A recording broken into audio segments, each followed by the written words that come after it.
Hello,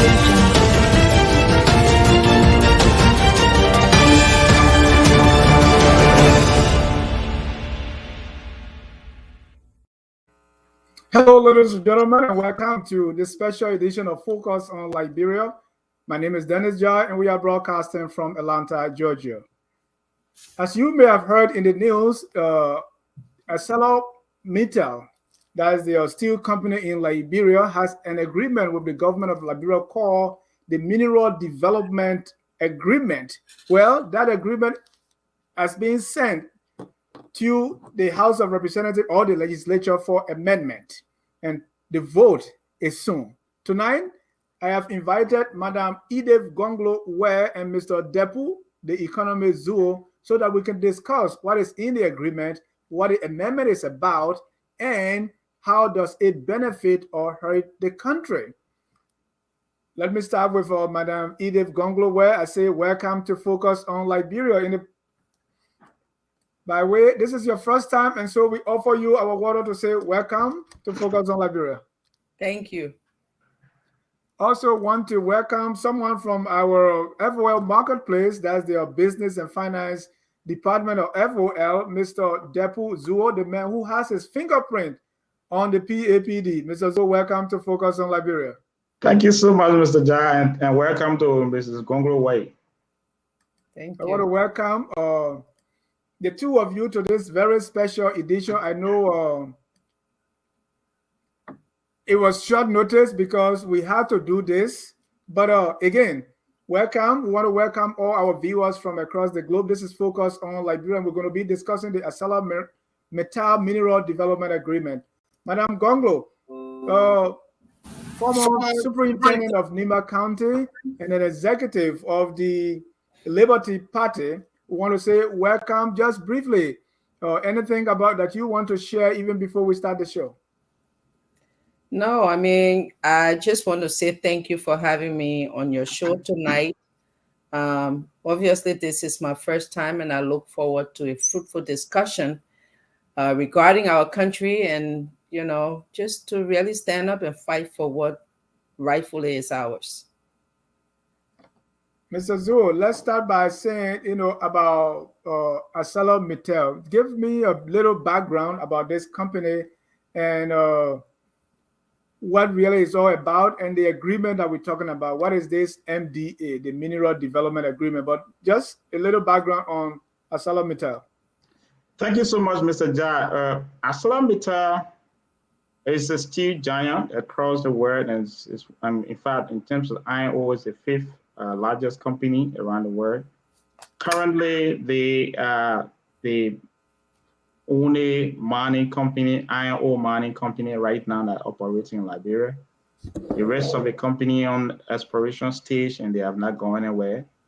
ArcelorMittal Liberia signed a mineral development agreement with government of Liberia, along with ArcelorMittal Holding, which is the headquarters in London, in 2005.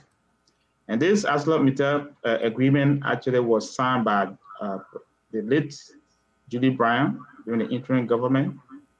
And interestingly, this agreement did not really do well for Liberia because at the time, Liberia had just come from war and they needed resources. So when the company came, the government went ahead and signed onto this agreement, giving almost everything, tax waiver, the assets and everything as an opportunity, as an entry point for the country.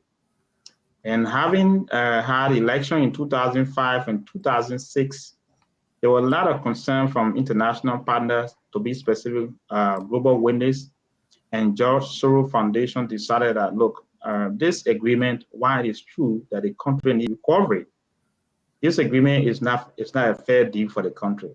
One, the major asset for the country is the iron ore, the port, and everything were all turned over to the concessionaire, which of course you cannot see that anywhere in the world because government own the asset. The iron ore is set for the government, but to give the iron ore in the agreement and also give the assets you have, so they were able to bring them on the table, and it was a good deal to go back on the table, and they gave back the assets. In the amendment, article, to be specific, Article 7, they took all the assets and gave it to 2007 amendment, Article 7. They took the asset from ArcelorMittal, they gave the railway land, associated land. In the agreement, they say associated land, because the land in Buchanan, some part of Yikepa, almost everything was given to them. So these things Mr. Zuo, yes. Mr. Zuo, just hold on. Let's take this little by little. First, you use the word asset, and now you say the land. Everything was given to them. What is the language there that says everything is given to? What does that really mean? Land in terms of railway was given to them. The port of Buchanan given, and the land around Buchanan port, adjacent the port, and also land in Yikepa. And that itself appeared as a rare unfair deal. When you say give it to them, yes, meaning they own it. Yeah, they own it. They actually own it as part of their concessionary. Wow. In fact, what the first agreement says that all assets owned by Lamco, meaning that other area that Lamco didn't explore, everything were all for them. So it's almost like you taking everything and turning it over to them in just a one-shot deal. So in 2007, these things were taken away from them. But the issue of taxes and other things were still maintained, because they were coming in and they needed to have mobilized assets to see how best they can start the operation. So government gave them, in the agreement, they committed to have started operation 2 years after, meaning they will take the 2 years to do the reconstruction of the railway and the port. Mr. Zuo, let me stop you again, because there's more to unpack in this thing. Is there anywhere in that agreement that you can point at and read for me, even if it takes you time, that tells me and you that the land, the railroad, Yikepa, all these places, the land around Buchanan was given to them? I want to see that in black and white. I want to see how that is read. So you're talking about it. Then you are. Let me help out. Okay.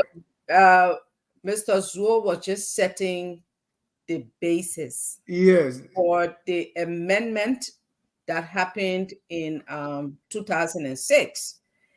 So what they had in the 2005 agreement that Global Witness blew alarm on is what he's referring to. When you look, and he sent you the document, if you look to Article 7, no, now it's Article 9, Land and Facilities, Section 1, Public Land. It says the concessionaire shall have the right, keyword right, to enter upon and utilize all public land. It didn't say some, all public land within the concession area for purposes of and incidental to the operations without cost. You're hearing all of this? Without cost, except as provided for by Article 24, Sections 1 and 2. It goes further to say, you know, it's so terrible that Mittal was actually grabbing all of the asset and all of the resources without any, you know, exception, literally. It says in Section 1B that if the questionnaire, the concessionaire reasonably requires any public land not within the concession area, now they're going outside of the concession area, if they reasonably require that, for purposes of and incidental to operations, including areas required for plant and equipment, infrastructure, and other facilities and equipment, the concessionaire and the government shall negotiate in good faith for the right to use such land and the terms and conditions applicable thereto. In no circumstances shall any such land be deemed part of the concession area at any time. But the first thing you want to take siege of is the Section 1A that talks about the right to all public land. And this was This was 2007, you the said? Judy Bryant 2005 agreement that Global Witness and other international partners said, look, this poor country coming out of war, this mega billionaire company, a $1 billion company, is taking undue advantage of these people because their hands are tied. They want investment, but you cannot take advantage of them at this level. So there's a need for, an amendment to this. It was that amendment that produced the 2006 amended agreement, which most of these, freely worded articles that gave Mittal all of these rights were then revised and reverted to Liberia. In that, the rail was given, they took over the rail. That if the government wanted access to the rail, Mittal would determine if they are not using it at that time. Can you imagine? Where is our sovereignty? So the rail was given to them. The port of Buchanan was given to them. That was also reversed in the amended version of 2006, thanks to Global Witness for blowing the alarm and say this is a risk, a conflict risk to a country that is already fragile, that is struggling to regain its balance. And all you do is to railroad them in this agreement. So that was revised, and most of these were reverted to the Liberian government as it should. Now, fast forward 2021, Mittal and we'll get to trying to get what they lost in 2005.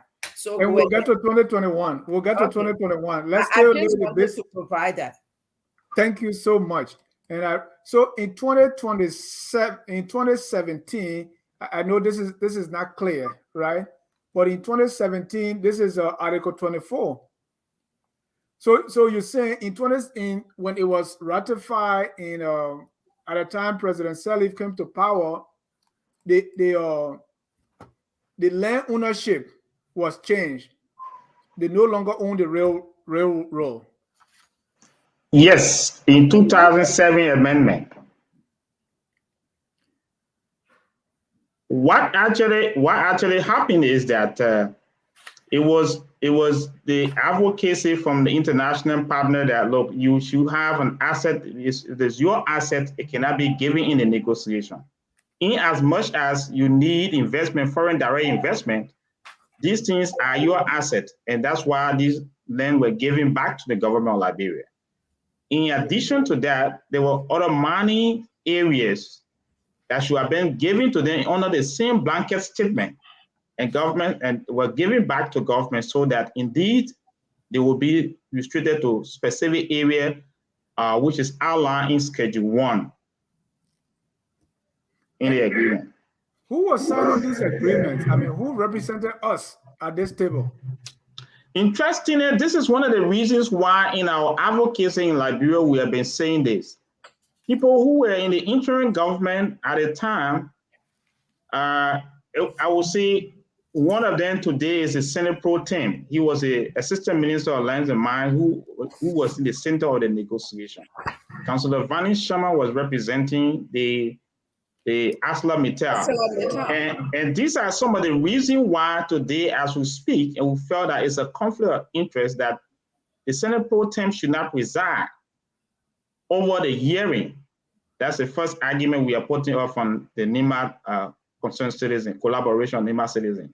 The next thing that there is that Vani Sharma is also a senator. So these people are all conflicted, and they are still going along with the same people. It will also interest you to know that the current Minister of Lands and Mines was also working as Minister of Lands and Mines at the time.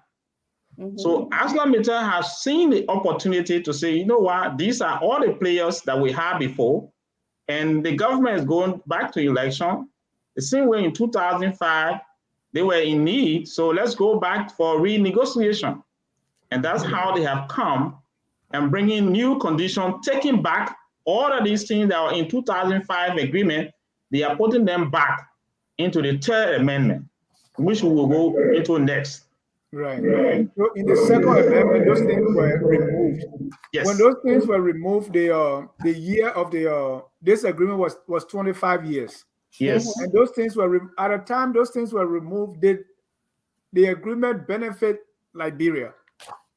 Yeah, the 25-year term. Sorry, the 25-year term remain the same. In the first agreement, is 25 years. The Second Amendment, they also came and agreed for the 25 years. By 2034, because the 25-year ends 2034. Right. So, Madam Gongloe-Weh, how did the agreement, the ratified or the amended version in 2007 benefit Liberia? Let's look at that to see what was the good thing that we lost.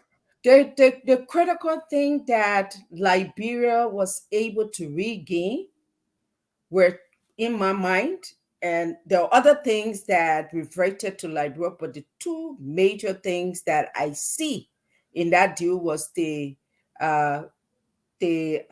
railroad and the port of Buchanan. These are key. And look, the economists have already dubbed that corridor between Yekepa and Buchanan as the economic corridor of Liberia, because there's projection for the future. There's projection that a larger portion of Manimba, which remained in Guinea, would be mined and exploited. But because of the location of that mountain, which is really significantly a portion of the Nimba Mount that remain in Guinea as a result of the 1818 partitioning of Africa among the colonial powers, so that remain in Guinea. But that would be exploited. When it's exploited, the distance from that mountain to Conakry is so far. Nobody, no government, no company can construct that rail right now. It would be so costly. So the most economic route for that shipment will be through Liberia. That's the crux of this fight today. Mittal has brought forth this deal. The entire 2021 extension that Mittal is requesting is just to regain what, by the grace of God and through the intervention of Global Witness, whistleblowing, Liberia got back. They want to take it. That's all that is at stake right now. It's not about expansion. It's more about the reacquisition of assets that belong to the nation. And they are doing it for the economic viability that are embedded in those assets. If Mittal has it, they can leverage that to bargain for the mountain in Guinea. Why would Liberia not take advantage of this? Why would it be a foreign company? Mind you, Mittal still has 10 years. They've gone 15 years of operation. They still have 10 years, or let's say 9 years, but from the amended agreement of 2006, you will say they have 10 years to 2034. What the rush is about. Mittal also in that agreement has the first preference for extension before any company is giving the opportunity. So you have 6 months to the expiration of the current deal. You have the first preference for extension if you want it. There's no need to rush, but Mittal is rushing because they want to take siege, they want to take hold of this asset so that they get the money, they use it to leverage their negotiation with Guinea or with the Guinean government, and in the end, they reap all the millions and the billions of dollars, and Liberia is left as a shell. Wow. So according Dehpue, before you come in, according to the agreement, they should be reviewing this every 5 years. I think it was renegotiated in 2016. Dehpue, am I correct? It was renegotiated in 2013. After 2017, it did another negotiation in 2013. But in response to your question given to Madam Weh in terms of what are some of the benefits in the the First Amendment, right? You will see that in the first agreement, they didn't talk about processing. In the second agreement, they talk about concentrator plant. And that plant was supposed to be used to mix the lower grade ore and the high grade ore to add value.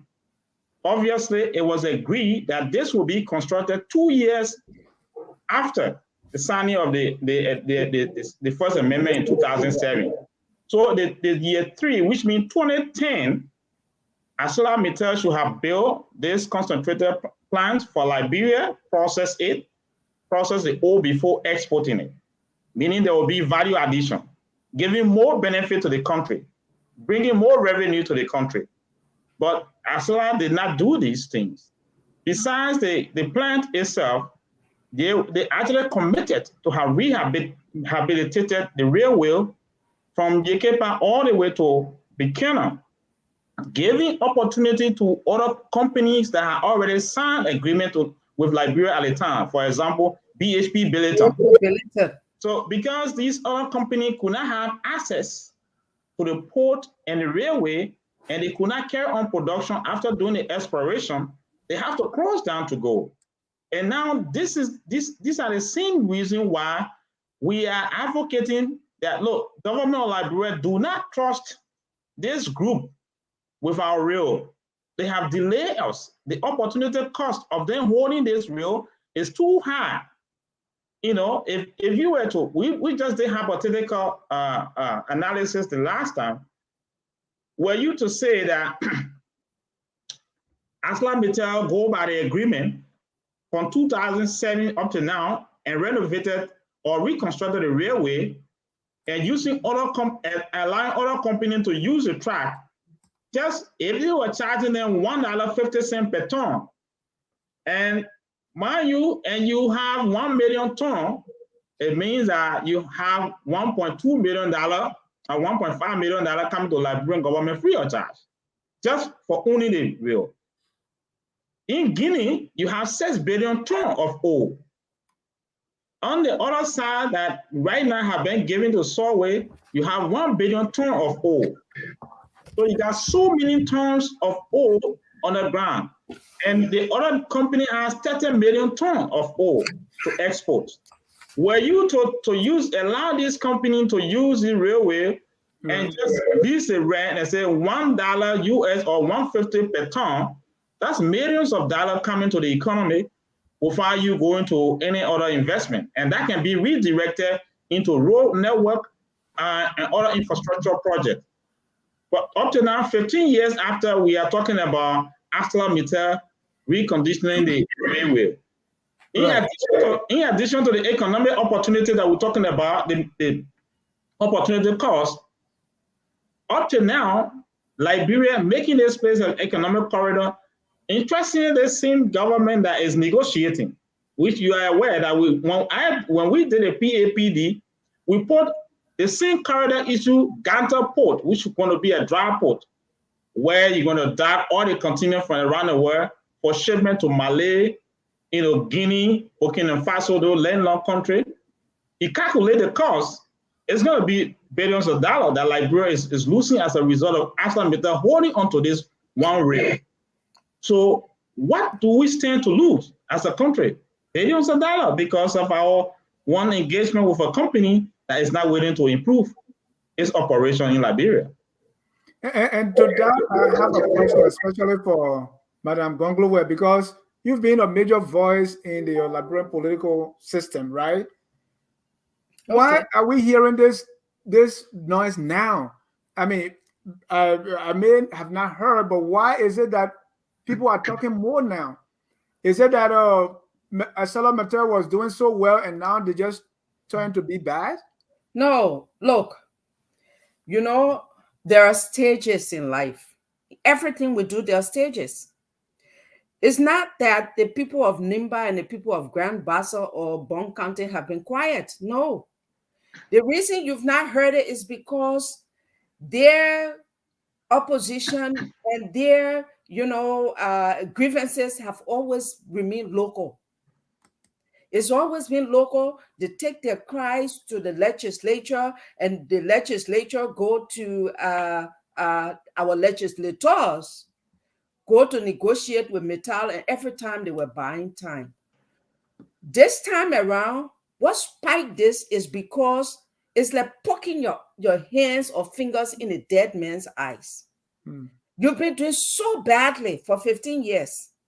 The young people, the old people, the citizens in general have continually cried, and their cries have fell on deaf ears. And sometimes you've acted like they're nothing, they're nobody.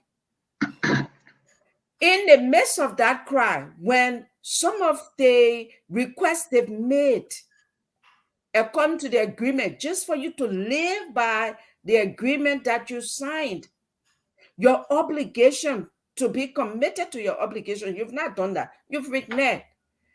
Then you jump and say, now you want to expand and extend. It was what put the fuel on the fire.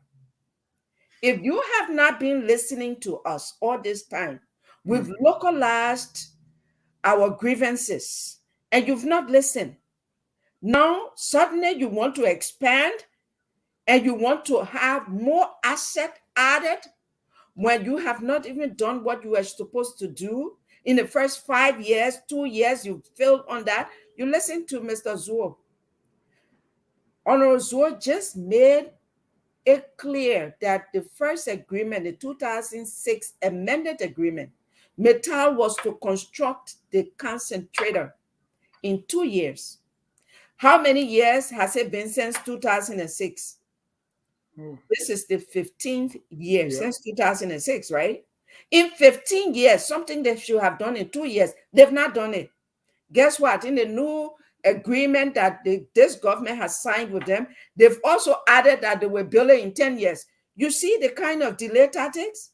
Buying time every time. If you didn't do it in 2 years, 15 years, something you should have done in 2 years to add value to the ore so that the government, our people, will get value.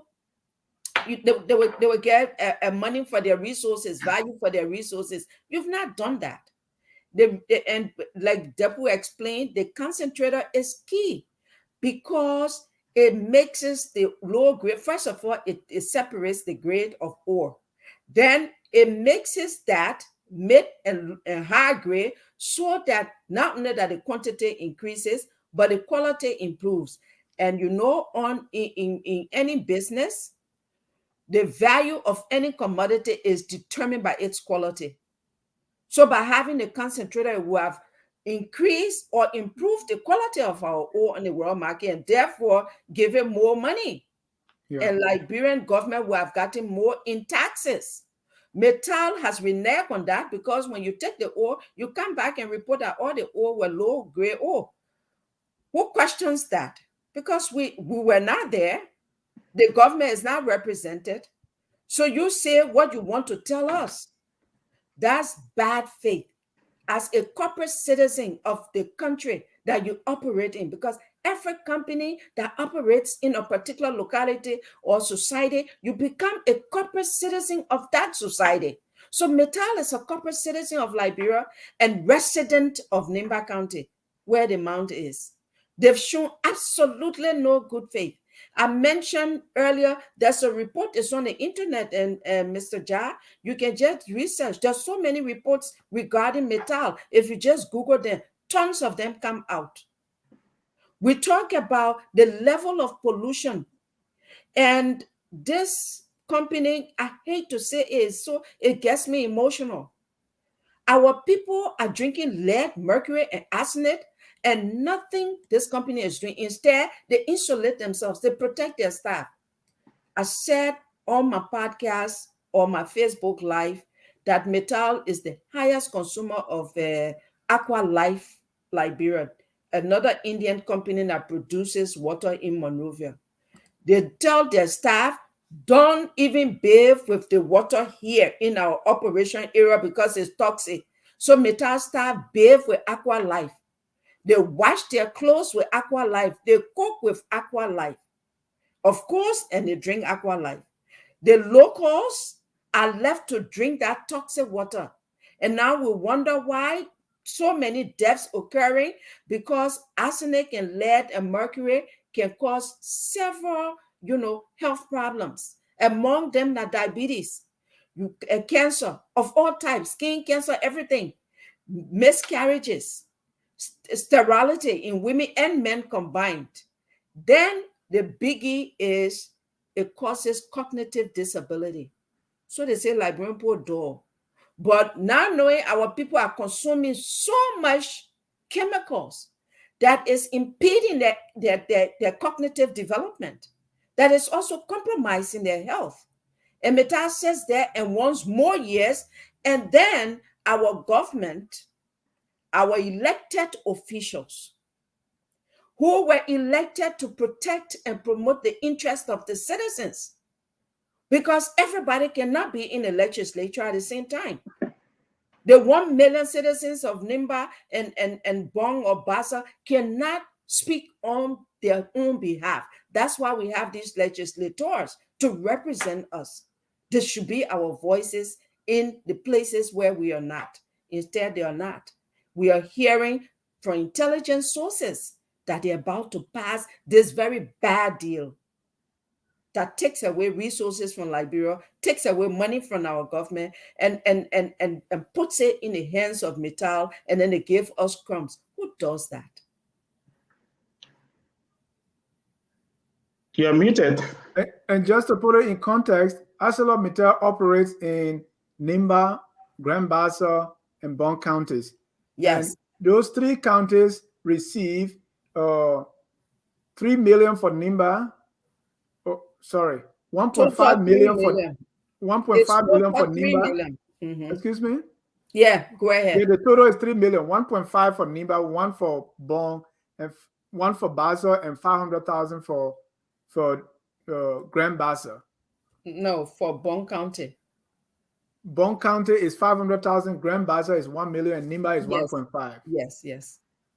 So, this do we? I don't want to go into the accounting of what these counties are receiving, but one may say, well, this whole ArcelorMittal thing we are talking, that Nimba, Bong, and Bassa, I'm all the way in Grand Cru. I'm not part of it. What do you say to those people? Before I get to this point, I wanted to respond to that, but I'm going to just piggyback a little bit on what Madam Gongloe-Weh were talking about. How we reach to this point and people are not informed. The citizens of Nimba in 2020 August presented a petition to the legislators asking them for a review, because the review should have taken place in 2018. And the Nimba United for Progress submitted a petition to them requesting them to put this on the floor. But they didn't do that. Besides that, when this issue came out on President Weah signed on September 10 in Monrovia, is where the citizen got enraged and said, this is unfair.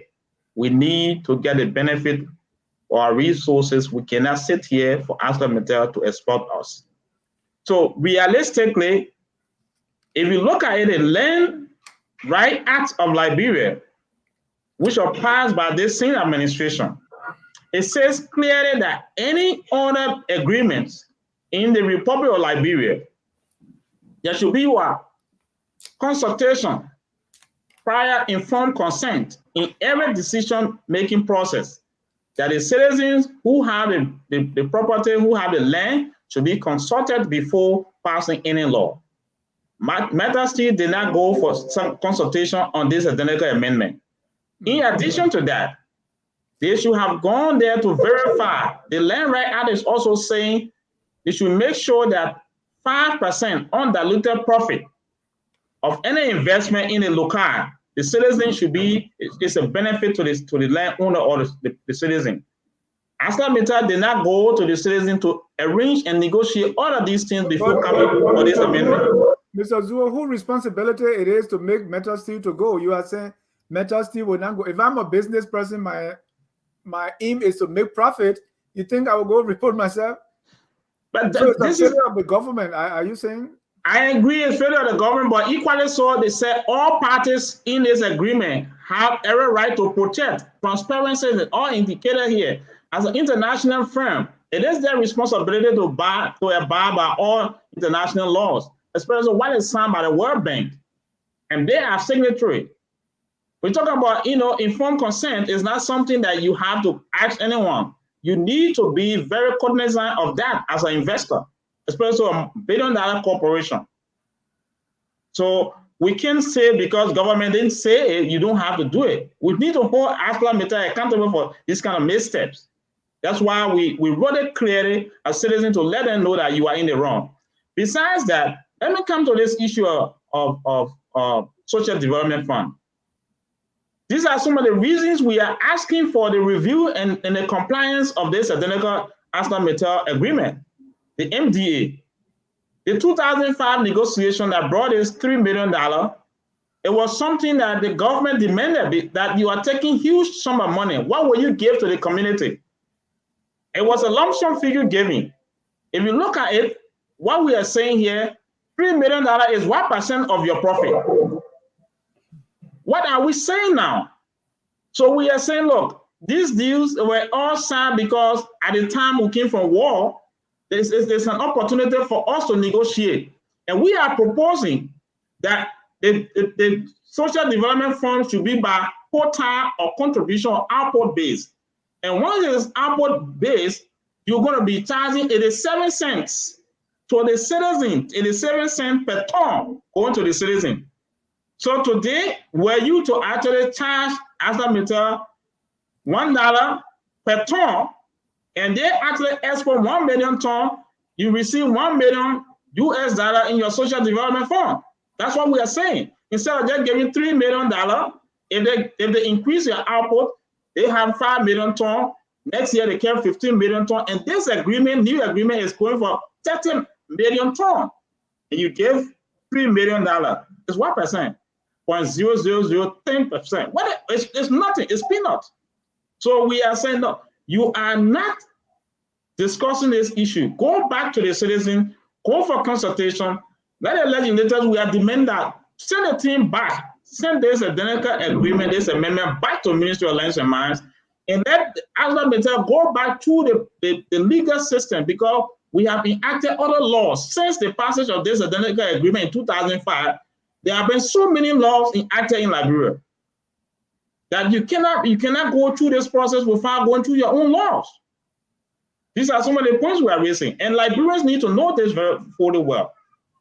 In fact, the issue of environmental protection, the environmental law says that all concession areas should be able to give an annual environmental assessment report.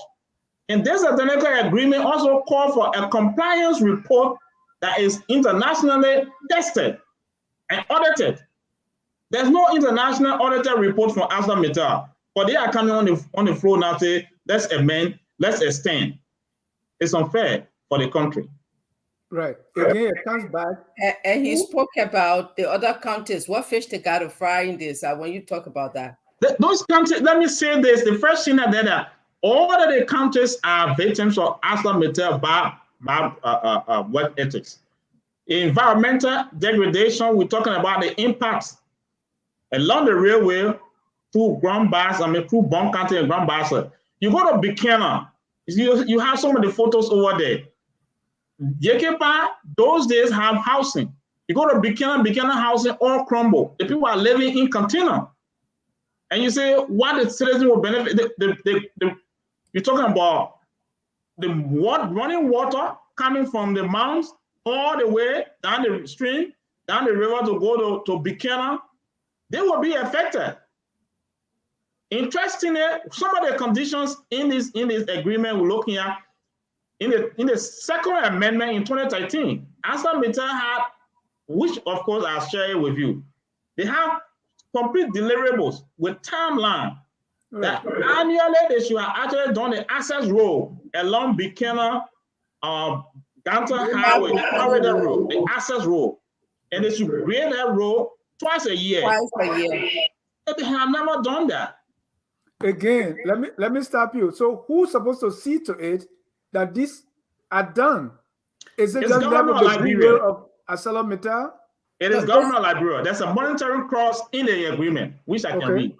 And yes. how has let me How agree has with Madam Gongloe-Weh, how has I the agree government with been you. able? I agree with you. It's the government of Liberia that's supposed to monitor ArcelorMittal and ensure that they are in compliance, in Exactly. accordance with the agreement. But here's my thing. As an international investment company that operates in countries around the world, there is something called international best practice. Metal, just because a government is weak, it does not mean that you renege on your portion of the bargain. You don't have to wait to be told before you carry out obligations to which you affix your signature. This is where Metal is in error. So my thing is, and to answer your question about what other countries that are far away from NIMA, this is about NIMA, what they got to far. You know, I mean, you had to ask that question, and thanks for asking it, because this is the mindset of most of our people. But like I've always said, when one part of Liberia is affected, all of us are affected.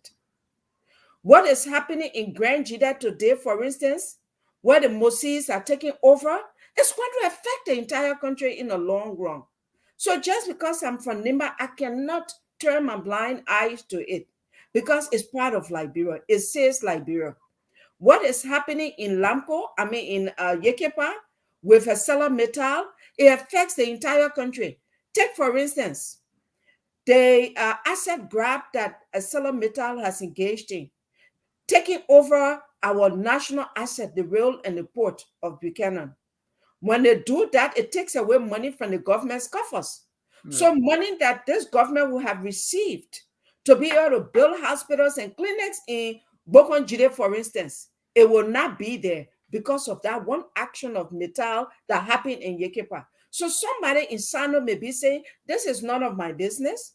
Or somebody in Cape Mount may say, this is none of my business. Oh no, it is your business. Because it takes away major social services that if the government had access to these major assets, those are money that will have gone into government's coffers to be able to implement these social programs for the entire country, even though it's happening in Yekepa. This is why we are calling on all of the lawmakers. This is not a Nimba thing. It is not a Bon County thing. It is not a Grand Bassa thing. It is the Republic of Liberia. But when we start to segment ourselves on the basis of county and tribes, this is where our problem comes in. So then all of us remain in the bucket, like the crab mentality. You can't go up, so all of us remain down. It is time for us to, disabuse our minds of that and look at Liberia as a whole, as a whole, and not a subset of somewhere. Thank you. And if you look at Firestone, for instance, if they bought 6 cents per acre and take all that land, the people they are displacing from the Firestone area, where you think they're going to go? Either Monrovia or they go to the places. So we are all affected. But to what extent have you, who are championing this cause, have been able to rally the whole country so that all of us will see that this is going to impact all of us negatively? What we have done in this process is to reach out to all the caucuses in the various counties, and also written a formal petition to the national legislature, meaning that they have the responsibility to reject, and we're asking them to reject this identical amendment, because ArcelorMittal has not actually gone by the OMDA. No non-compliance issue is something they need to review. So it's not only the county caucus we're dealing with the entire country. That's why the Senate Pro Tem, in fact, as we speak, we've given all of them the officials' number to the citizens to call, all citizens to call, to make sure that, look, this deal is not in our interest, and we're going to do this peacefully to ensure that indeed it's something that affects the country. We are also asking students. And now another movement that we're starting tomorrow is the future.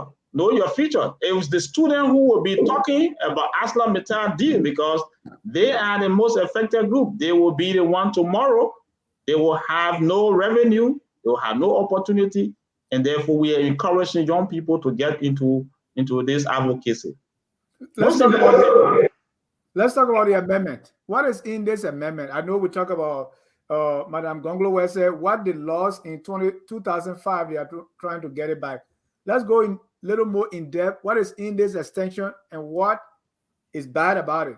I know they're bringing revenue because I saw like 800 million. So tell me what's in the amendment. Dehpue, just 1 minute. I know you're going to go in detail, but I just want to. Dennis Jai is talking about 800 million. Yeah, it sounds big. That good money coming to Liberia. But mind you, the 2005 agreement says they were bringing 900 million, right? Right. It's 15 years now. We got yet to feel the impact of the 900 million investment. So 800 million is nothing compared to 900 million. Go ahead, Dehpue. Interestingly, the 900 million investment we're talking about, this is where some of the politicians who went for assessment, they have gotten disappointed. It will interest you to note that ArcelorMittal does not have any assets except the train.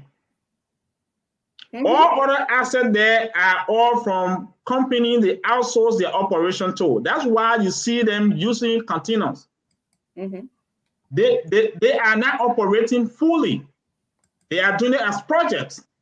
So they outsource it to a private firm. The private firm comes in and carry out the operation and just, 6 months. If they are there for 6 months, 1 year, and go back. So the first thing that there is that in 2013 amendment, the 2007 was focusing more on getting the asset back. In 2013, the government of Liberia realized that ArcelorMittal was not paying taxes, and they had free import duties given to them, everything. So 2013 is where they came up with a fiscal arrangement that, look, in as much as you have come to create opportunity and job, the royalty and everything coming in, you don't pay import duty. So we are now going to give you a grace period of 3 years, but you will pay a flat import duty of $650,000 for 3 years. Afterwards, you are going to be paying 100% import duties. Besides that, you don't have withholding or income tax. So this income tax that you are being evading going forward, all corporate income tax collected from employees and rest of the thing, from your sales, everything have to come back. And that was a main focus of the 2013 amendment. So you realize that, okay, government was saying much improvement. That's why they say every 5 years, let's agree, let's review it. So to see your performance and see how best we can apply whatever you invested. Interestingly, they don't have assets in the country. We're giving them this tax waiver. The new agreement, first major thing that almost anyone who hears this gets mad is that the original agreement calling for 25 years. ArcelorMittal is asking for additional 25 years, meaning that this first 15 years they are operated on is 0 year. And they are transferring almost all of their arrangement, their investment there like a new investment. Coming back and say, look, we need tax waiver, 10 years. Tax waiver, the import duty that was given to them for a grace period of 3 years in 2013, which by 2017 they should have been paying taxes, import duty. They have included 10 years waiver for them. Imagine that. While government is looking for taxes, small companies in Liberia are paying import duties. Liberians who are here, diaspora Liberians sending their containers, they are paying. You say your old car, you say old car, you pay. But $1 billion company is giving 10 years flat tax of $600,000. Imagine that. And sorry, when I keep going back to this, right? Because anyone listening to you now who support the current government, they will say, well, President Salif, I mean, is the one we expected to do better. So under President Salif, these things never happen. Why are you expecting them to happen under President Weah? I know you always get that question. Obviously, that's why it's good for me to answer the question, because the first thing that there is that if we want President Salif to have actually completed this, then you should have voted unity party. Why voted CDC and President Weah had come as a president to replace whatever President Weah and President Sadi didn't do? What should be an argument right now? The argument here is that she set the basis. There were so many constraints. The multilateral corporation like this, they were subjected to review and took assets from them. They took almost all the property from them. Besides that, they started charging them taxes and gave them, timeline, grace period. Say, look, as of now, what you're going to be doing 3 years after you're going to be paying import duties. But you can't come, President Weah team supposed to have done review. First of all, as we speak, there are other taxes, hidden taxes, misinvoicing that ArcelorMittal is doing. They didn't investigate, and they are just realizing when we started the advocacy. In terms of royalty, the first thing that the royalty we have now is 4.5% royalty. And the royalty is actually from what? Shipping point or destination. And they charge the royalty on shipping point at a mile at the price of $35 per ton. Whereas when you ship the ore, it's about, right now it should be $186 per ton. So why the royalty cannot be charged against that? So these are things that the evaluation and monitoring should have been done by the Ministry of Lands and Mines and Bureau of Concessions to ensure that these things are actually applied. And because of big hands and other opportunities, people are not being able to say these things. Yeah.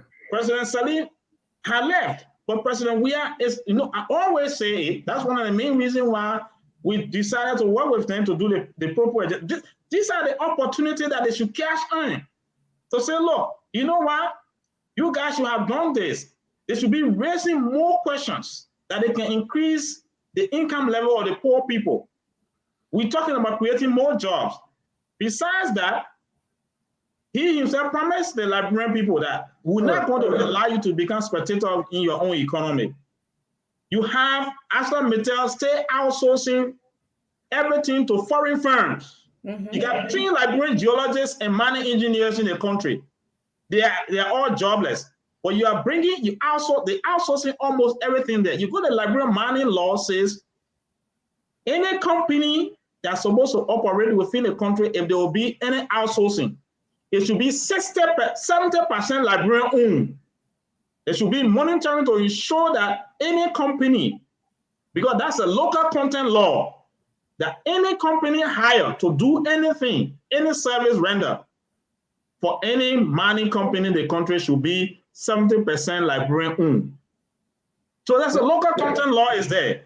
Where is the local content law that at this time that we're still sitting and you have the Indian company, the Ghanaian company coming for exploration and going back every month. Thank you. Every 6 months. Thank you. From what you were saying, the amendment asking for 25 additional years, taking back the railroad and all these things is completely bad. Let me come to you, Madam Gongloe-Weh. We have Nimba Bong and Basel representatives and senators. Are they on board? Are they? What are you saying from them? Are they in support, or are they part of the crusade to reject this? What I can say is, sadly, in Liberia, there are those who are nationalists and they are patriots. They don't have to come from that county. One of such person is Representative Yumade, who comes from Lofa, who has raised all of the red flags, who spoke against this new agreement. Even though he's from Lofa, he put on his nationalistic hat and he's been speaking. And there are some other lawmakers from our counties, from Lofa, from Nimba, from Bong, from Grand Basso, who've been talking. I'm also told that Honorable Goswa has been in the front line as well against the New Deal. So is Honorable Yonkwe and few others. I don't know all of those who are against it, but what we are saying here today, we are calling on all of the lawmakers. I don't want us to restrict ourselves to the 3 counties. I keep saying that this fight is a national fight. Remember when they talk about after the Ellen Sirleaf government, when an assessment of all of the agreements signed by Liberia, when that assessment was done, it didn't say 60. such and such country have bad agreement. It said the Republic of Liberia, under this leadership, out of this number of concession agreements signed, about 65% of it were bad, not in the interest of the country. Today, look at APM terminal. What the APM terminal deal, because it was so bad, the entire country is suffering it. The prices of commodities, if you just cross the border right to Ganta and get to JK or Zirikole, the same goods from India, I mean from China and other countries that are in Liberia, you see them in Guinea, but far cheaper than you see them in Liberia. Because of the one bad deal that was signed, the entire country suffers it. So I want us to not narrow our fight to 3 counties lawmakers. We should be talking about the legislators of Liberia, Right. because this is against Liberia's interests. And talking about the legislators of Liberia, I know many times those that are from the ruling party will side with the government, whatever they want to do. Let's talk about those in opposition. What is the vibe you're getting from them? You are a member of the opposition bloc. You know, I have not had contacts with our opposition lawmakers. I just saw something from Darius DeLong on the internet this afternoon, and I responded to it. But I've not had any direct contact with him. I've heard him 1 or 2 times talk about how bad the deal is and what can we do to improve it. Opposition lawmakers in the House, and you know it, sadly, it's not many of them in Liberia, not many opposition lawmakers stand out like that. But all I will say is that I have not been able as an individual. I know the committee that is headed by Dehpue, they've reached out to most of our lawmakers, not just opposition, even people within the ruling party. They've reached out to them.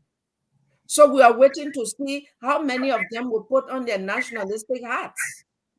How many of them will be patriotic enough?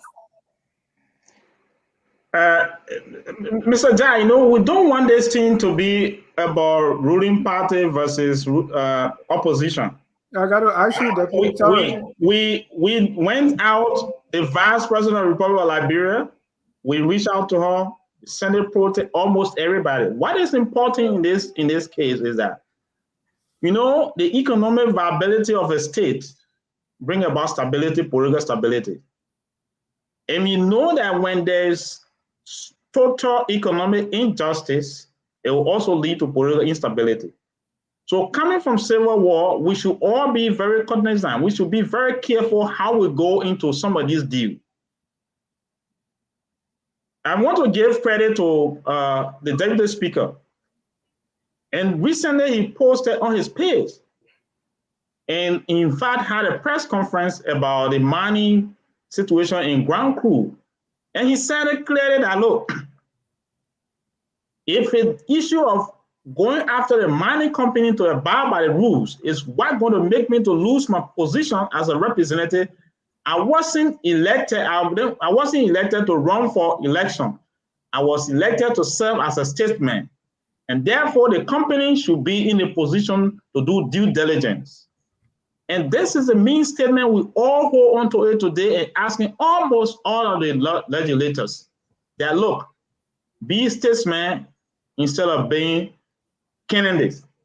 Because candidature can fail you. You can lose the election, and in the near future, you still have to be citizen and you still be statesman.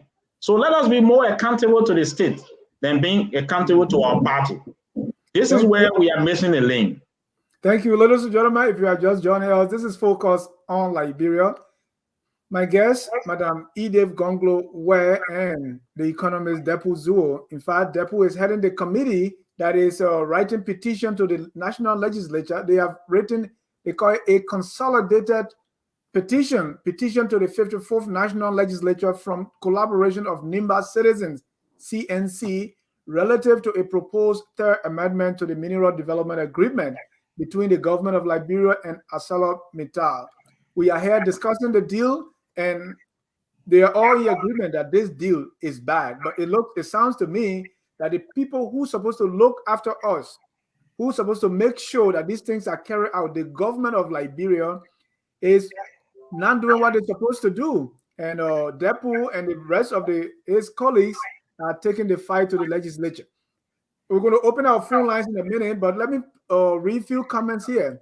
This one from Stephen Elsa says, "Oh, now I see why ArcelorMittal has been promoting ads on every major radio station in Liberia and Facebook groups about the handful of ridiculous community services they are rendering to a few people."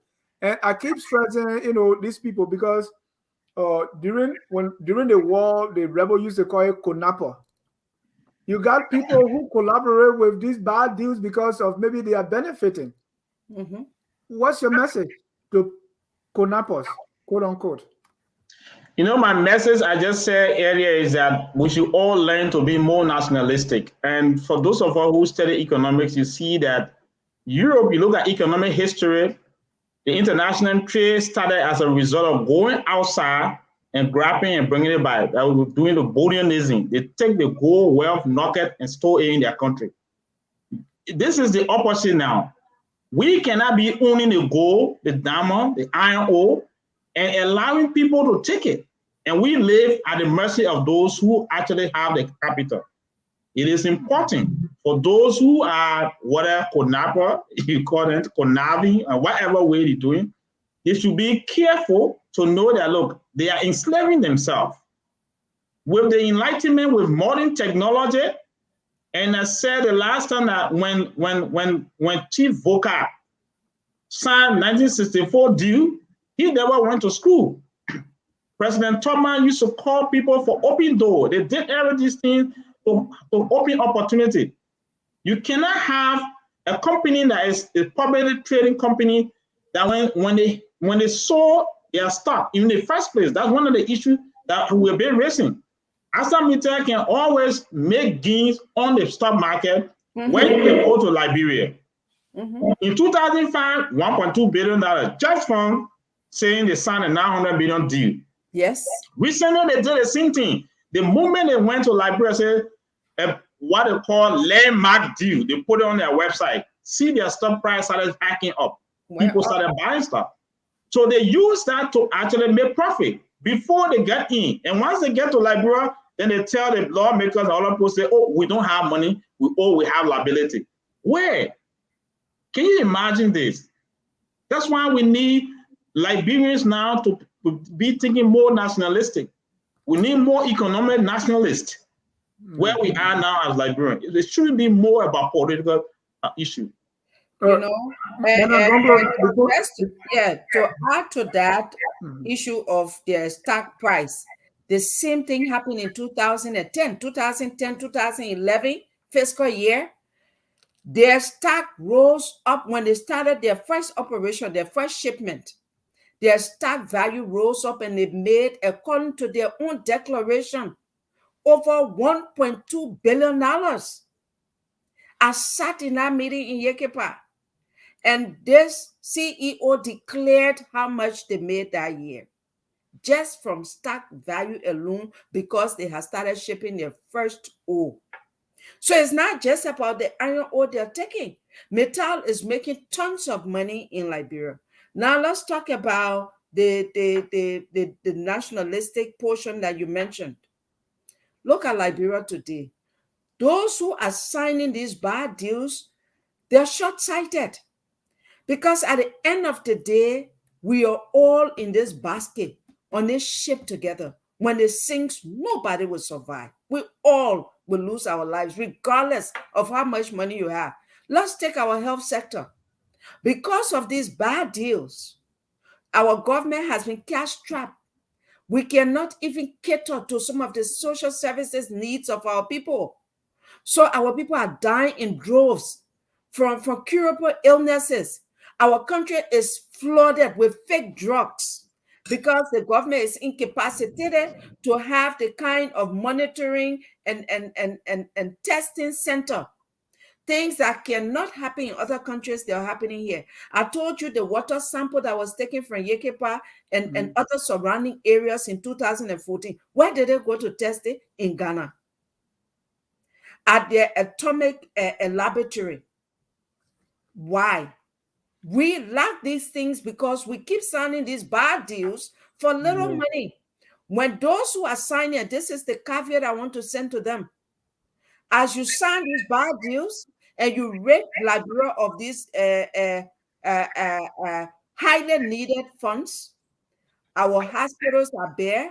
When you get sick, a lot of them will lose their lives because sometimes we've overwhelmed the Ghanaian health sector. Everybody who got money running to Ghana. Even those who don't have money, they're relying on their families in America. They're sending them to Ghana. Today, Ghana has become the new health center for Liberia. And these poor shamelessly want to continue on that path of raking money out of this country. When you put the money in your individual pockets, it does not benefit the country. And this is where we are asking them, we are calling on them, that for me, we are not just asking, we are demanding. Because this is what we're going to do, Dennis Jah. We are going to continue this campaign. Thank God it is happening in 2022, literally the eve of 2022. 2023 is 1 year away. If they think that this is a sporadic thing and the usual thing is Liberian stuff don't last long, Liberian people will get angry. 3 days is gone. We are going to talk with our people to sustain this debate. We will sustain this. If they sign it, they will be signing away their positions in the legislature. If you take us for a joke, try it. Because we'll continue to educate the people. We'll continue to provide the information. The Bible says, for lack of knowledge, my people perish. We will provide them the knowledge. And because of the knowledge, they will be liberated. They will not perish. And the knowledge tonight is here. So if you are just joining us, this is focused on Liberia. We are talking about the ArcelorMittal Mineral Development Agreement. This one from Monica said the government of Liberia knows all the Liberian people will do is talk. That is the true problem. We only talk. If the people are not happy with the deal, go to your lawmakers' offices and go to the executive mansion or wherever the president stays and make your voices heard. But when you call to protest, Liberian people become afraid. Dehpue, before this agreement can go to the lawmaker, it means somebody has already agreed, right? What is the negotiation process? It means that the executive maybe already agree with this agreement and they are following it to the legislature. Already. That's the reason why we are, this is where this whole thing came to light. That's the reason why we are saying whichever negotiation team they had on this discussion did not review, because it is clearly written that there should be compliance review. If there's no compliance report from National Bureau of Construction and the EPA did not give them certificate clearance with an international auditor report, they shouldn't be able to send anything to the national legislature. So if these steps, these missteps have been outlined, we need to understand these things clearly. Besides that, one thing that is very much important here is that I know government may not have the money or funding to say, oh, because of lack of funding, our people didn't go in the field to inspect. You can still see physically the concessional area. You have photos over there. Physically, you can see that, look, there is absolutely no progress. Besides that, government hospitals in Buchanan have become a referral hospital. When ArcelorMittal is supposed to be having a hospital that will be considered as a referral hospital in Yekepa and in Buchanan. So it's important for us to look at all of these things. Dehpue, talk about these pictures quickly and then we go to our callers. Yes, you know, you can see on the far left down, you'll see the container that the people are using. ArcelorMittal is not using housing facility. You see all around there, the grass is all grown, no maintenance, and you look at it realistically, it's more hazardous for people to live in any kind of environment.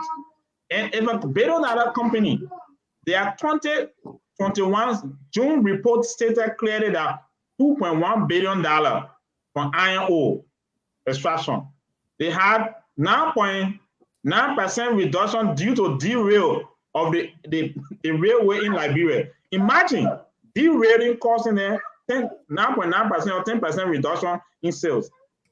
What over the past 15 years they've been operating from 2010 to up to now? That means that they are making more money. But look at the facility.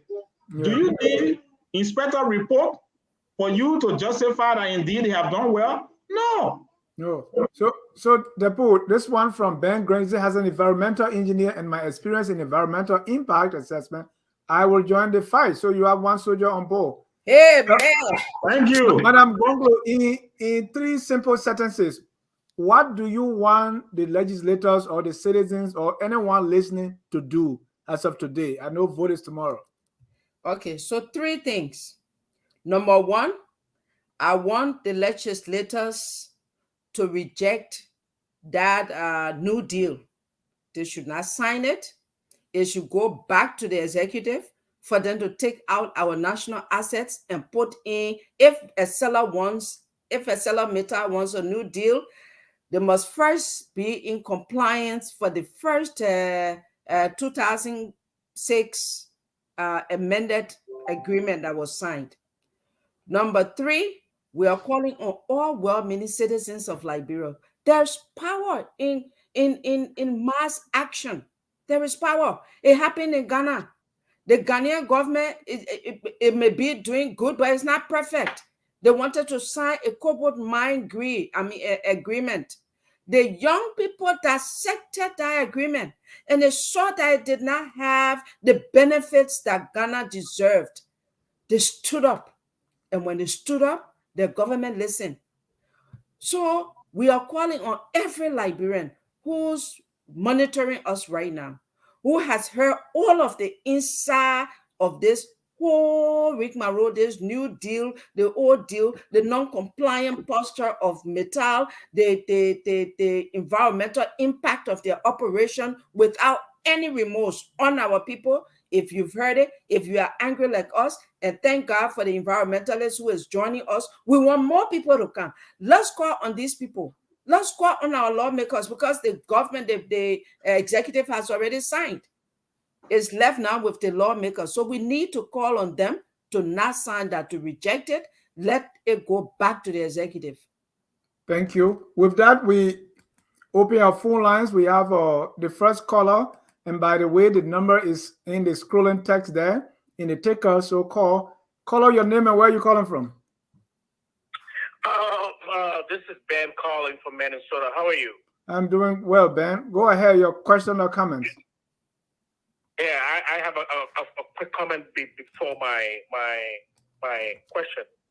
So I think we all know that before this company came, it was after the war, and the government at the time was in a very weak position to argue from any position of strength.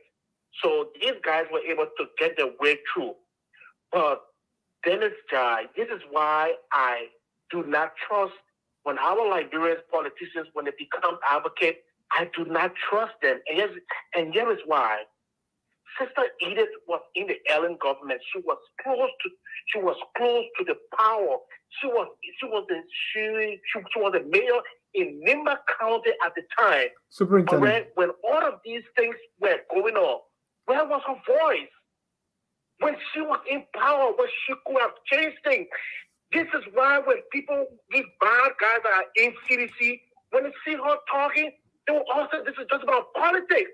Because you are not there now, that's why you are talking. What can they show from all of the millions that have been given to Nimba County? Is there any report that Edith can offer us, or some of us, to read tonight to see what those forms that we're giving them? Is there any report? Thank you, Ben. Wrap it up, Ben. We got more callers. Yeah, all right. Yeah, but I am just disappointed that when we expect people to time, when they're supposed to speak, they don't speak. When they go into opposition, then they want to be advocates. Thank you. Thank you. Oh, Madam Gongloe-Weh, please write that down. We got a few more colors here. This color 215 area code. Your name and where you calling from? Yeah, this is Fred Graham. I'm calling from Philadelphia. Go ahead, Fred. Yeah, thank you for the show, and I want to say thank you to your two panelists. I listened to them. Of course, I am a physician. I have a few basic questions. The first deal that was signed, what was the value and what is the value of the second deal? I mean, in terms of money. I mean, what is it worth? What is it adding to the Liberian economy? And the first time and this time, what is it adding to the Liberian economy? And if that is, that's the first question. The second question, this group that is the advocacy group, how prepared are they to go to court? Do they have lawyers? Have they done the work? Because you know, she lives in America. She knows sometimes you have to, if you want to stop some of these things, you go to court and you delay it and you give it some time. Do they have lawyers to go to court? So the first question is, yeah, we got it. How much was the first deal and how much is this deal now? And if what is the government is getting now is out of the Liberian economy, how, you know, what effect is going to have on the economy? And Fred, before you go, are you saying that if there's more money, it will outweigh any bad, you know, repercussion? Is that what you're suggesting? Well, I don't know what time. Yes, because you know, I want to. I listened to Mr. Dehpue, and I listened to the caller that just spoke. They're saying, you know, because when you come from war, let me just make a quick statement. When you come from war, the international community come in to help you, and they give you all the money that you need to set up these regulatory arms of your government, because they know one day they're going to leave. When they give you that money, the money is not meant for you to use it the way you feel like, and that's the situation with Liberia. They were saying that Ellie never had the time. No, Ellie government had the money, the time, and everything to set Liberia on a path, because you know why? She had free security, she had free army, she had free this, she had free that, and the money that they were giving her was meant to put these kind of austerity measures in place so that we will not find ourselves at where we are now. But if we go to Liberia now, we still look that we just came from war. So that's why I'm saying if we take that money out of the economy, because the government was using that amount to ready. They were happy. They said we are sending it due to almost 750 million. Thank you. 350 or 550, but now it's 750 million. So they're looking at money. They're looking at everything else that they're fighting for right now. Thank you, Fred. Let me go to our next caller here from 267 area code. Your name and where you calling from? Yeah, thank you, Mr. Jad. My name is Anthony Gay, calling from the state of Pennsylvania. I'm glad I'm speaking after Mr. Fred Graham. Here's the thing. If a company can dispatch from where they were to go to Liberia, that means we have something of tangible for which they went to Liberia. Our iron ore is of great quality. My father worked for a Lamco company. I was born in Dehpue, and I can say that for a fact. We benefited. The educational system there back then was, well, Dehpue was the place to be. So that one, many people know about that. Now, here's the thing. The thing that people are not understanding is that the due date was bad. This one is even worse. If that is Mr. Fred Graham's point. The due date was bad.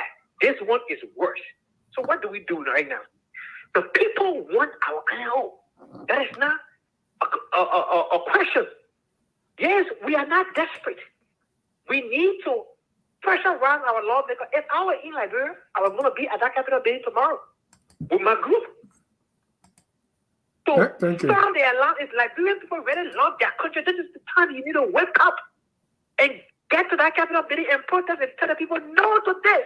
Look, most of our leaders operate under pressure. When they see those things happening, they will realize that the brown envelope will not help. Even if they wanted to have taken that brown envelope, their conscience will raise out to them. Thank you, Anthony. It's a bad sector. Yeah, go ahead. Yeah, I said thank you. We got more callers, so wrap it up, please. Okay, sure. So what I'm trying to say here, the due date was bad. This one is worse. And so you need to renegotiate this deal. We should not act that we are desperate. There's something in there for which this company went to Liberia, and that is our iron ore. And we have it. Thank you, Anthony. Let me go to Mr. Keseli Double. Yeah, thank you very much, Mr. Jai, and thanks to your studio guest, Madam Gongloe-Weh, and the other fellows in the studio. Dehpue. Okay. You know, this is where sometimes I keep asking myself, where are the advocates in Liberia? Just yesterday, you had men of God from the religious community protesting for statues. This is a view that could lead Liberia down the drain. I don't know whether they haven't seen this view. But my question to Madam Gongloe-Weh is that the advocates, the talking, it seems to be that it's not working.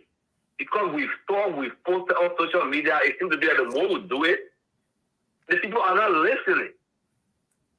What can we do to change the strategy? You know, that will call the attention of the government? Because, I mean, we've talked on social media, you talk on podcasts, you talk here and there. People are talking. The Liberians are hearing these things, but they are not being moved. America are coming, it's like they are trying to help us, they are pushing us. But yet, with everything that they are doing, guess what? We are still not being moved as Liberians. Is there any other thing that you think we can do, any other strategy that we can put in place that will, help to, especially when it comes to this agreement, to help to curtail some of these things? Thank you. Thank you. Thank you. Let me get the last caller and we'll go to our panel, our guest here. Caller with 667 area code. Go ahead, you're live. Thank you for putting me on. This is Asmana Thomas of Baltimore. I know everybody talking about past government, what did they do, and they didn't follow up on what ArcelorMittal had promised to do, and they took money and blah, blah, blah. But let's look at it as, okay, past government is gone. This government was coming in. These are the issues they raised before even coming to the presidency. Okay, now they came, they said they were going to correct everything. Okay, and they stay following the same old body the past government has done. ArcelorMittal promised buying people from Basta, Bon Country, they're going to build institutions, they're going to build roads, they're going to put in mechanism that will separate the iron ore from other minerals. Have they done those things? Have they built the technical schools? While the Liberian government can hold those people to tax, to even come forth with their own commitment to the Liberian people, you know, and then before going forward. Why are they protecting the companies? They're getting billions of dollars from these resources. I mean, Liberians got to stand up.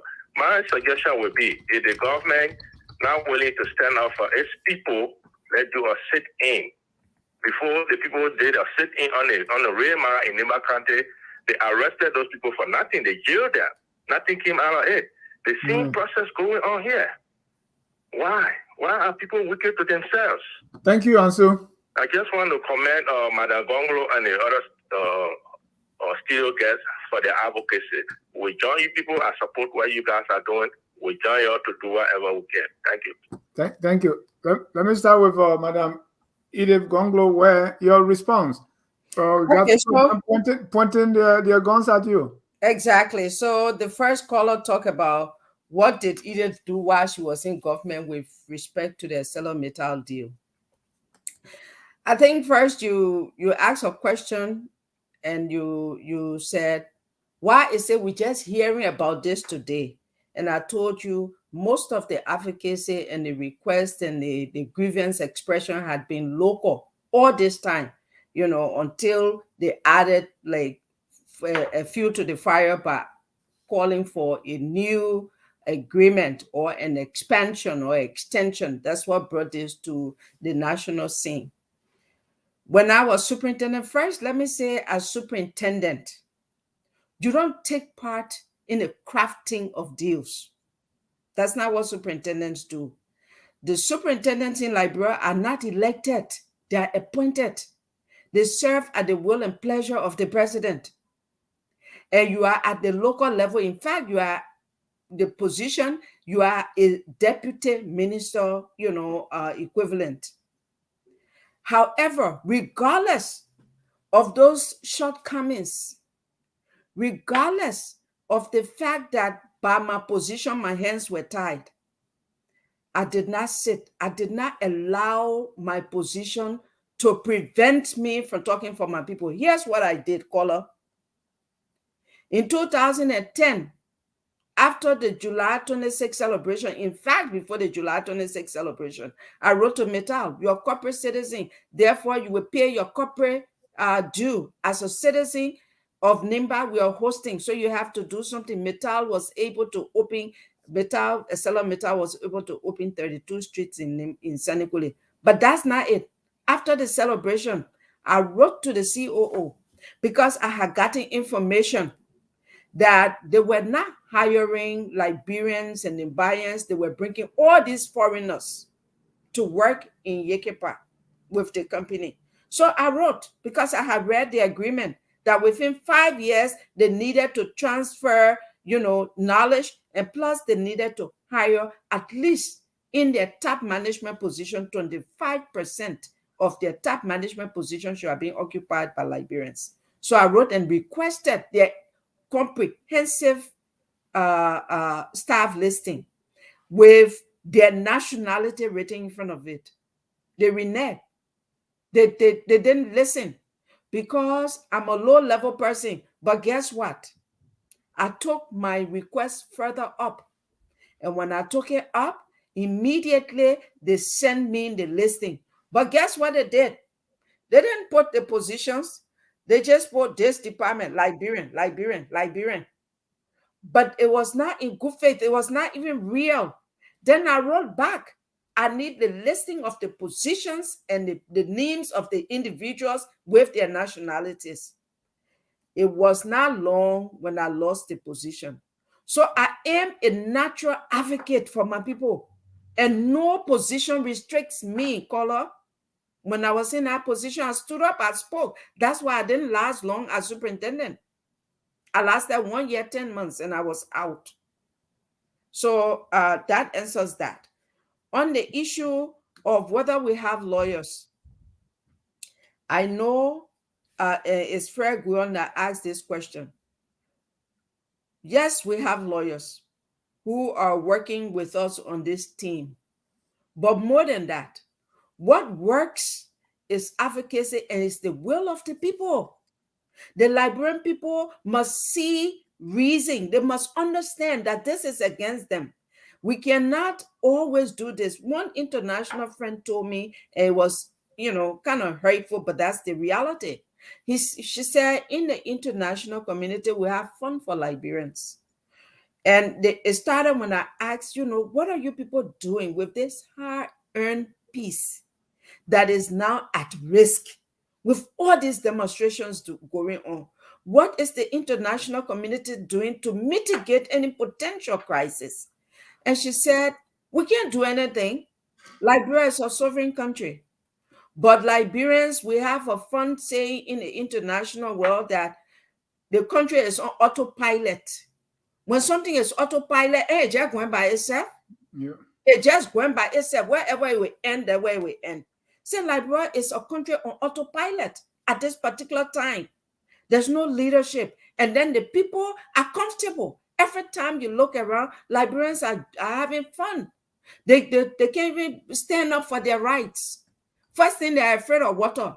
If they say they're calling demonstration today, just spray them with water, they always scatter. You will not see one again. So apparently this is how they like it. So we're just there watching them.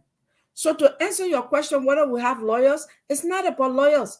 It's about a person like you, Fred Guion, and all of us putting aside our party hats and looking at the image of our country, because collectively our image is smeared.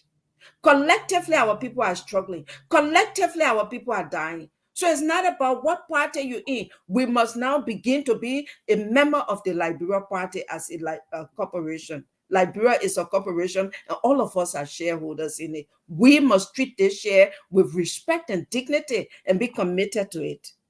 And the next one was, what were the amounts of the different agreements that were signed? The 2005 amended 2006 agreement had Mittal projecting a $900 million investment within 25 years.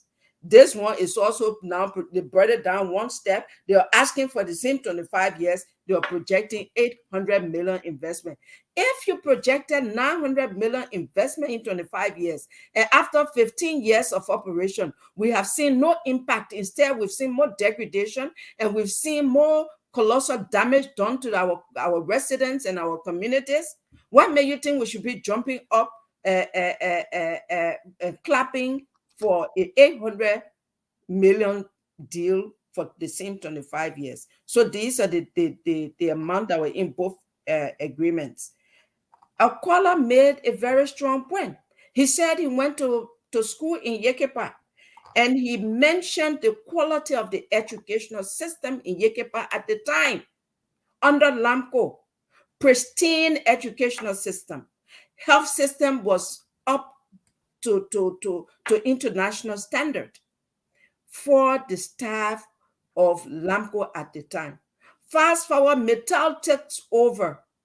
The school system is down in the dump. They cannot even rehabilitate the structure that houses our students. Shamefully, they didn't have functioning bathrooms. When I was superintendent, we had to literally hold their feet to fire to do that. Today, the hospital is down to nothing. It's not functioning at the level that it functioned when LAMCO operated that hospital. You took over the asset of the former company. You brought no new asset, yet you've reneged on improving the quality of the assets that you took over. You didn't build nothing. You didn't do anything. When we talk about reconditioning and rehabilitating the infrastructure, you start to bring containers for our staff to sleep in, prefabricated containers. This is an insult to the country as a whole, and all of us must begin to think of Liberia, not of Nimba. Then you talk about if there any strategy, beside talking, since the talking has not been working. Again, there's a saying that you use what you have. Nobody manufactures what they don't have.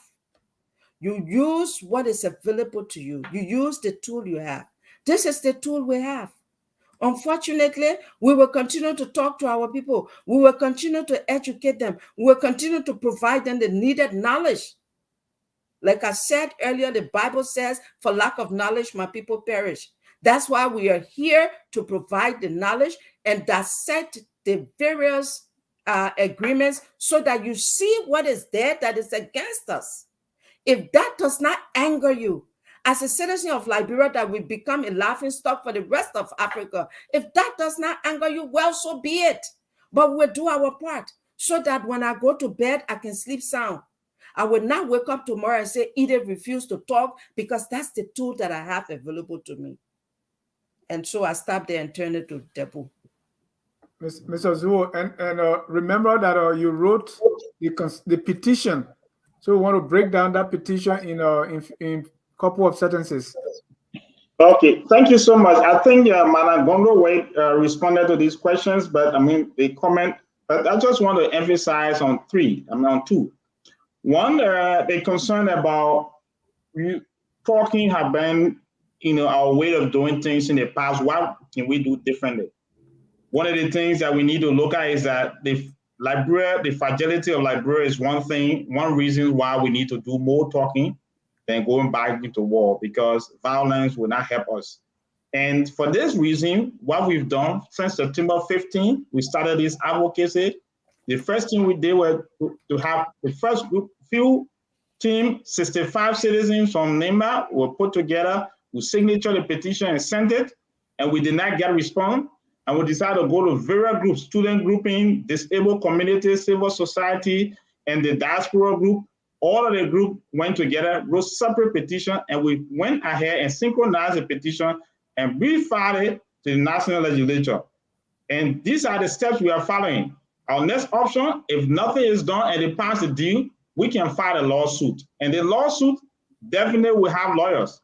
In the first place, we have 4 lawyers on the team the first day we did a paper.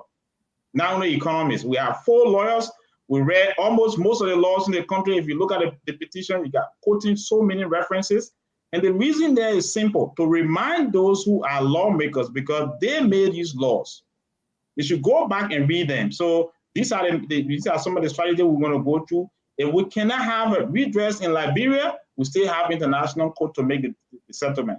And the reality there is that I just want to tell you clearly, ArcelorMittal Board Resolution 2020, the whole strictly to adherence of compliance, environmental compliance, human rights, anti-corruption, everything.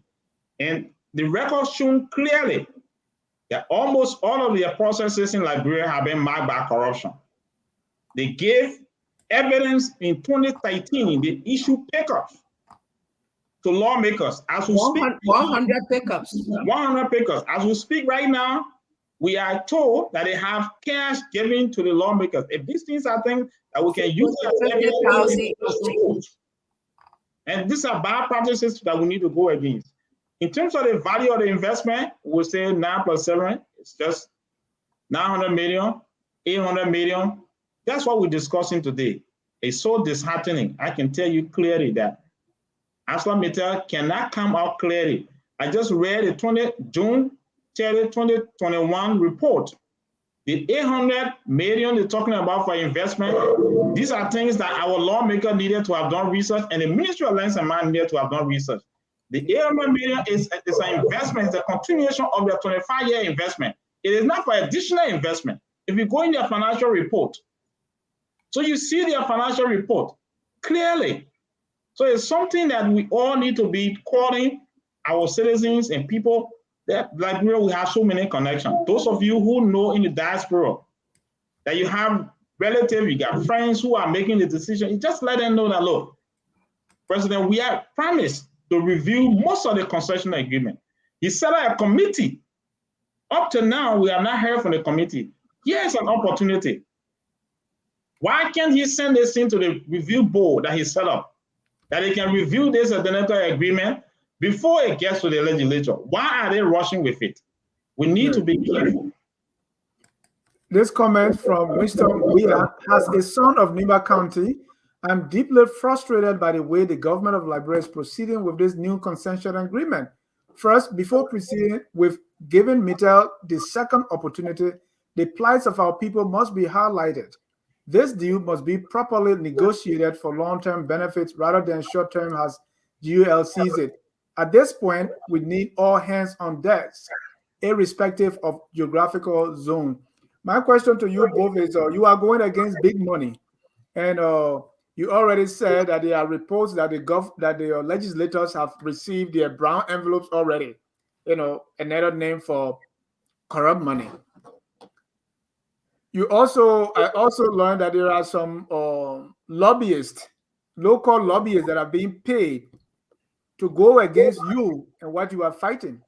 What's your plan to counter these or to climb these uphill climbs? What's your strategy? One thing that we've done is to, first of all, start the awareness on local radio stations to inform the citizens about this new amendment. We took 1 week on local radio station. The elders themselves met and they came up with some strategy on how to proceed, and we met with these citizens. One, I will tell you clearly that we are aware that we are going against big hands.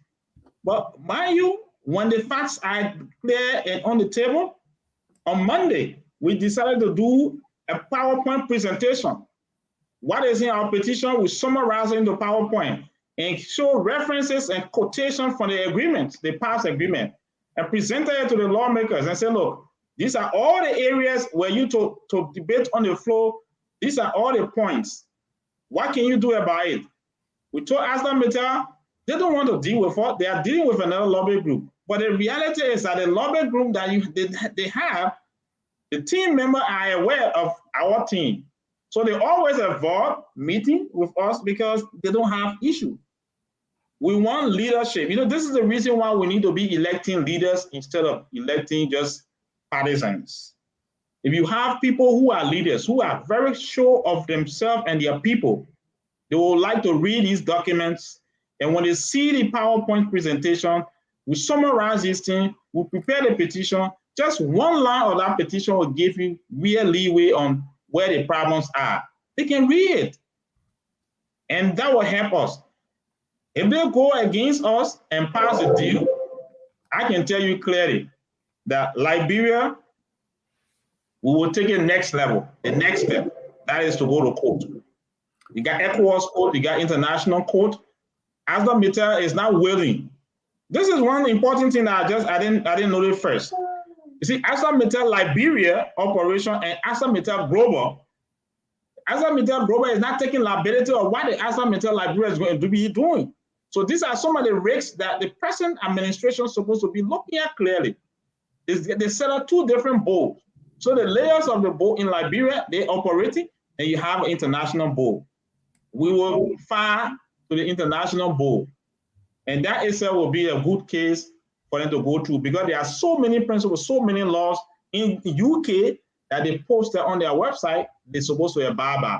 And they hear the noise, they will be able to come to themselves. And that's why we are starting here and telling almost everybody. We've gone local level, now we come to national and we come to international. That will be the best way. And that will help Liberia. I can tell you, Mr. Jah, the people in Guinea, the Guineans, not because some are related to them, they are actually waiting, asking, are you guys going to allow these people to prevent us from investing? We can't wait to see what you guys will do. And people, you got people in next door in Guinea, Lola and the rest of the family member. What are you people talking about? We have the company, need to use it, the railway. What is going on? So the people are watching. The region needs this delicate railroad to go to Mali, Burkina Faso.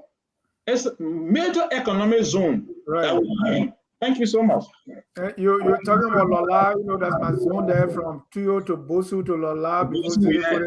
Okay. So don't take me back. But here is the thing. I know you wrote this petition that said the ArcelorMittal has either neglected or abandoned compliance with about 80% of the provision of or they have failed to do and you are naming these things, that they have failed to do: education, advanced scholarship, high school and skills training. You talk about development, community, port, railroad, housing units, etc. Employment, Liberians at senior level management. You talk about health, modern hospital, safe drinking water, advanced safety, and you say you put this in PowerPoint. My question is, the PowerPoint will eat? I like that. That's what Liberian people will say. Those few bullet points cover almost everything the 64-page document take care of. Were you to take this into any lawyer, review this document, ArcelorMittal is not going to be sitting down to discuss with anybody. That's the reason why they keep going from place to place, spending money. They are going to young people, hiring young people going to the street, because were you to read that, because there's a compliance clause and monitoring clause in the agreement.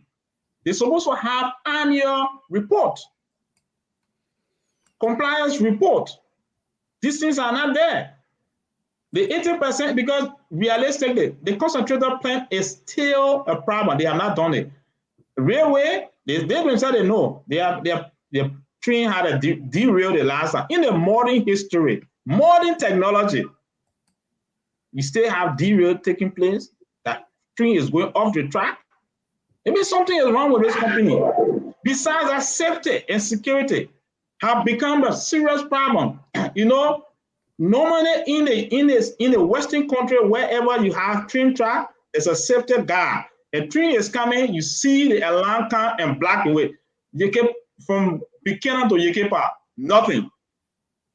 Citizens only see train coming and start running. Thank you. We're about to wind this down. Let me see.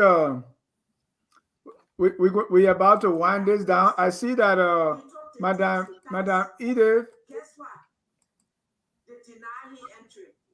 He never entered. He tried 2 times. The 3rd time he gave up. He was so frustrated. These are people who are facing the immediate impact of the mining operation of ArcelorMittal. Go to Baibona. I went to Baibona, Accra. When they blast the dynamite up the mountain, the ground shakes. Even if you build your concrete building, it will crack.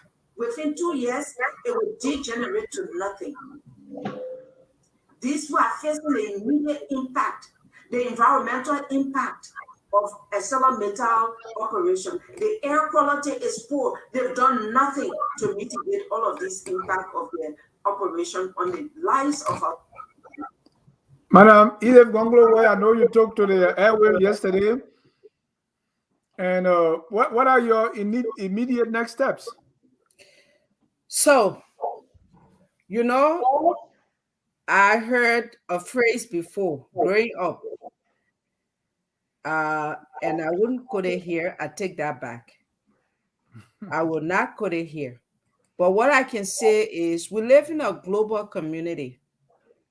What affects Liberia by extension will affect other countries around us and even countries far away from us.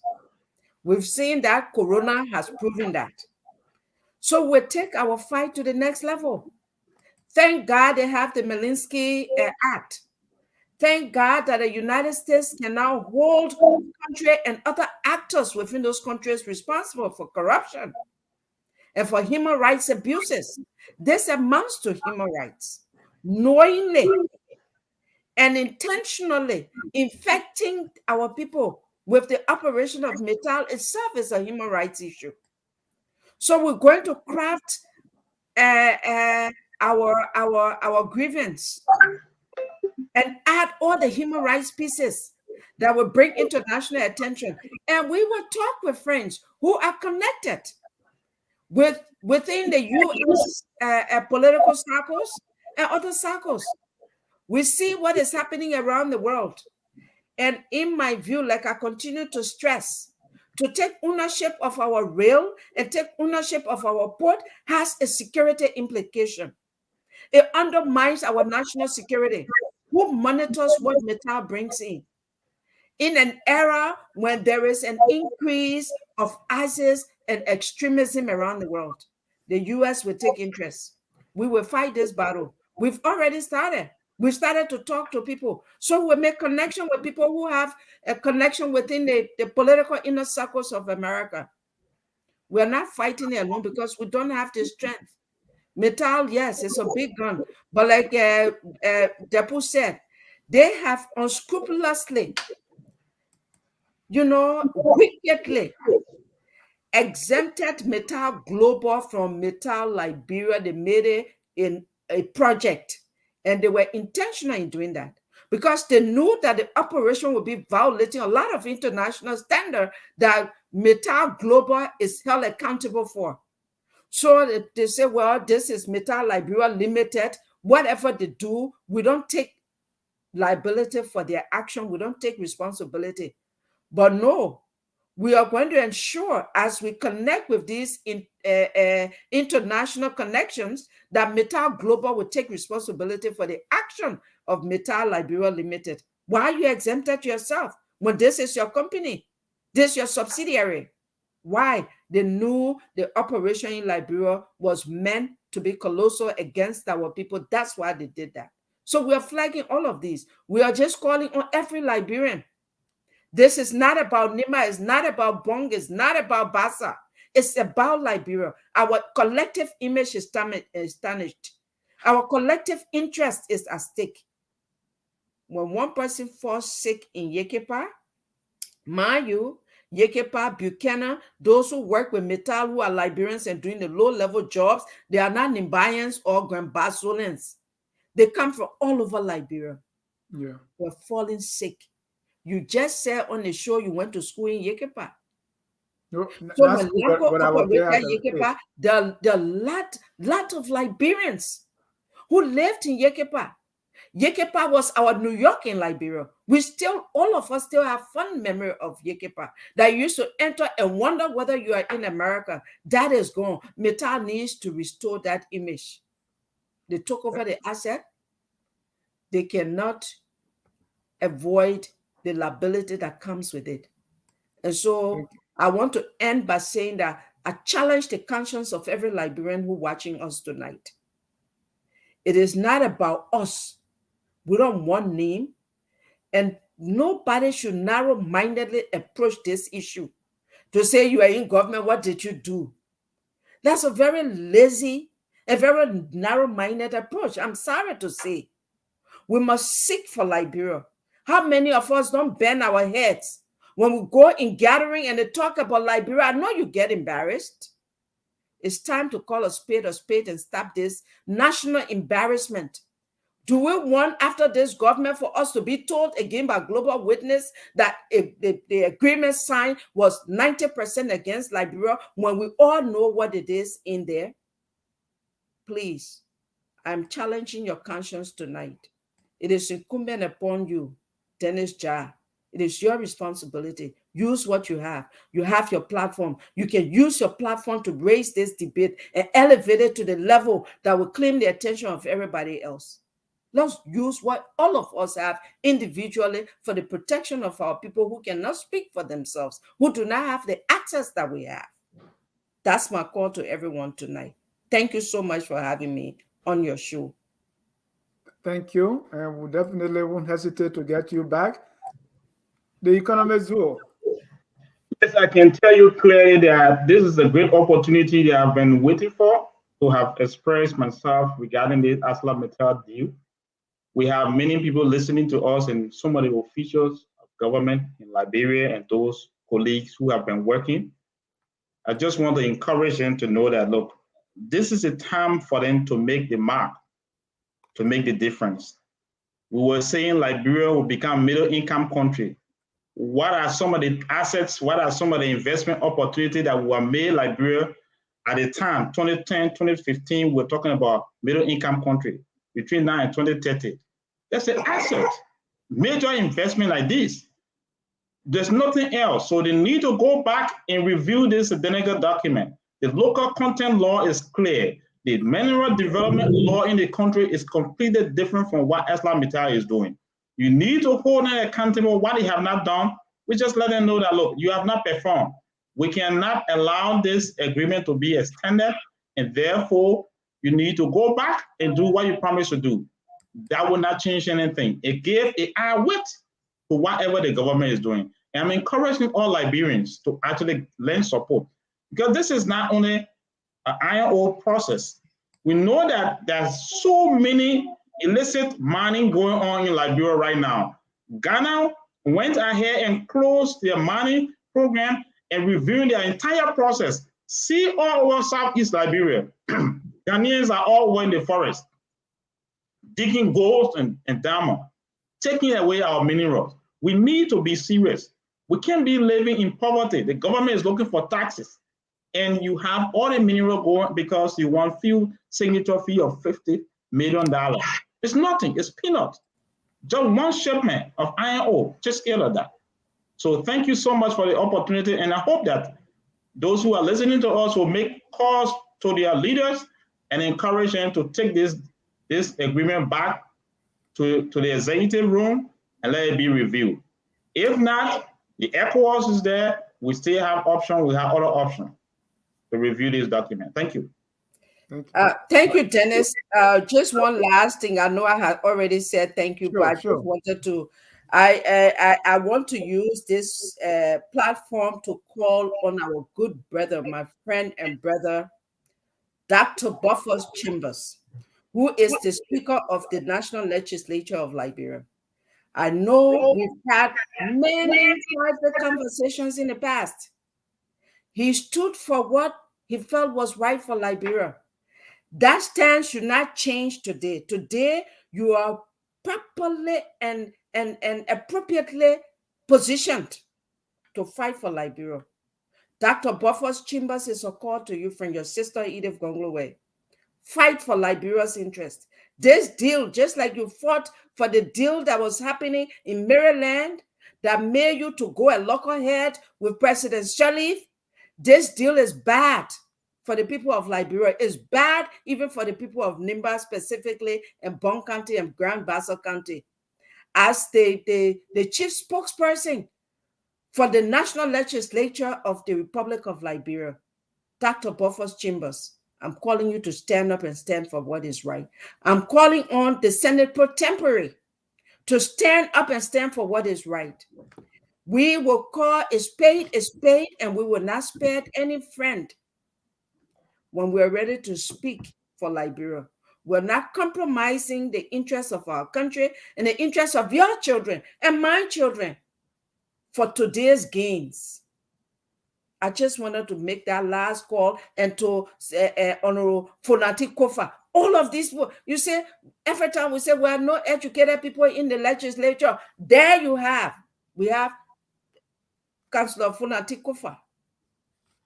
Went to school in America, learned everything here, experienced. Please, for once, stand for Liberia and kick this deal out of the door. Today's comfort does not last. We've seen people who have gained public wealth and gone down to nothing. Let's fight for Liberia. Thank you all. On that note, I want to say thank you so much, Madam Edith Gongloe-Weh and Mr. Dehpue Zuo, for coming on such short notice to talk about this deal that you both agree is a bad deal for our country. I want to thank all our viewers for staying here with us, and even those who will watch later.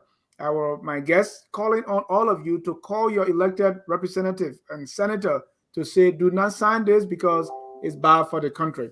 On that note, we end with our song that always says, we are all Liberians. Whether you support the deal or you are against it, whether you agree that this is a bad deal or it's a good deal, we are all Liberians, and we must do whatever it takes to make our country the glorious land of liberty. Good night, and God bless you. We are Liberians. Liberia is our